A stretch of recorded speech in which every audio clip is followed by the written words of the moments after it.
Let's hear a little bit from Zach Taylor, the coach of the Bengals, who had been embattled. I think that there were real questions about whether or not he would survive. The answer is, as long as he has a single dollar of a buyout beyond this year, he will, because Mike Brown will not pay anyone to not work. Yes. But exactly still, right. he right. was becoming the focal point of, man, what is this team doing? Is this just Joe Burrow going out there saving their ass? And maybe it's just Joe Flacco going out there saving their ass too. Who knows? But here's Zach Taylor and Joe Flacco on Flacco's incredible performance last night. He's got 18 years of experience playing these games. I mean, we're a short week playing the Pittsburgh Steelers in a game that we needed to have. And he's just like, it's easy for him, you know? And it's not, because he's putting in the work. It's just, he's so experienced in this situation. You gain a lot of confidence from that because he goes out there, it's not too big. Man, it's a lot of fun. And I mean, obviously it's a lot of fun towards the end of the game when you're getting ready to go, but this is what we do it for is games like that. It came down to the wire just like we know it's going to, and really, really happy about how the guys just kind of stayed with it for a full 60 minutes. And man, our offensive line was going today, we're running the football, protecting, doing a lot of things that we wanted to do. It's funny, the offensive line only gets noticed when it sucks. And when the offensive line plays well, they don't even get credit. It's like, what's wrong with the Steelers' defense? Steelers' run defense is horrible. Well, they're trying to get to the guy.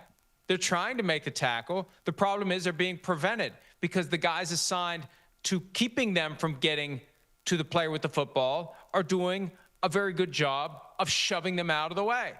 So that offensive line was great. We saw Andrew Whitworth, whatever it is they do before the game. I don't know what they do. Do they bang a drum? They blow a horn? I know in Cleveland they play a guitar. Whatever they do before the game in Cincinnati, he was doing it, and he was all hyped up because he played for the Bengals before he played for the Rams. I mean, in my mind, you got to pick one or the other. I don't think you're like, and I know that some players are in both franchises Hall of Fames if they play for two different teams, but I think of him more as a Ram and less of a Bengal. But hey, that's fine. It worked. I don't know. Maybe he gathered those offensive linemen together and he read them the riot act last night. Whatever was done in advance of that game worked because the offensive line performed. And that's why the Steelers' run defense did not look good last night. And that's why Joe Flacco had enough time. The Steelers had 3 straight games with 5 or more sacks. I think they maybe had 2 last night that I can remember. And TJ Watt was on a milk carton most of the night last night. That's not because TJ Watt very take quiet. the night off. That's because they were blocking him. And Mike, I think it was a little bit of a surprise. So we said off the top that Mike Tomlin is not surprised by Joe Flacco. And I think that's why he said what he said earlier this week about Andrew Berry. Why would you do that? Why would you? And it is weird. It is weird. You saw the stat last night. You haven't seen a trade like that. A quarterback traded in the division since 1974. So it happens every 50 years or so. And I understand. But hey, we saw Donovan McNabb go from Philly to Washington on Easter Sunday 2010, and people were like, "Why would the Eagles do that?" Well, they did it because they knew McNabb was done. So it's not unprecedented. But this is during the season, though. During the season. During the season is strange. But especially when you see what Cincinnati's, they're desperate. It's not even for the Browns. Hey, keep them away from the Steelers. How about you, Cleveland? How are you so consumed with the draft pick that you want to keep a divisional opponent in front of you?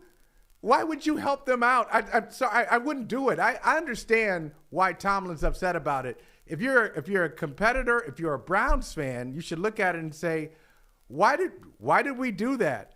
But he wasn't surprised by Flacco. I think he was surprised by the lack of resistance that they gave the Bengals in the running game. You saw his halftime interview, and he said, "Oh yeah, we'll be fine. If we stop, we just got to stop the run. Forget about Jamar Chase and all of his heroics. if we can get them behind the sticks, we'll be in pretty good shape. He said it as if, oh, yeah, it's going to happen in the second half, and it never did. So I know his defense. He won't say it. He won't call him out. But his defense has got to be a concern for him. They didn't do anything really well last night. Jalen Ramsey was overwhelmed, matched up against Jamar Chase. And then on the ground, as you said, Chase Brown was able to peel off some big runs and keep Cincinnati, help them sustain a lot of drives. And I remember the interview you're referring to where Tomlin talked about stopping the run. It's like, well, if you put extra resources in place to stop the run, it's going to be more Jamar Chase, more Jamar Chase, more Jamar Chase, a little T. Higgins. That's the problem. It put the Steelers in a tough spot. And when you can do both, it's a pick your poison proposition for a defense, and you just can't stop them. It got to the point where they just couldn't stop them. But for that one moment where they needed to stop after the broken play, 3 more plays after that, and the Bengals punted back to the Steelers, and the Steelers, again, went down the field too quickly, scored too quickly. And you can't dictate when you're going to score a touchdown. You got to take it when it's there, when you need it. They needed it. They took it. They took the lead 31-30. Hi, it's Mike Florio. Thanks for watching PFT on YouTube. Hit subscribe for the latest news and analysis from Pro Football Talk.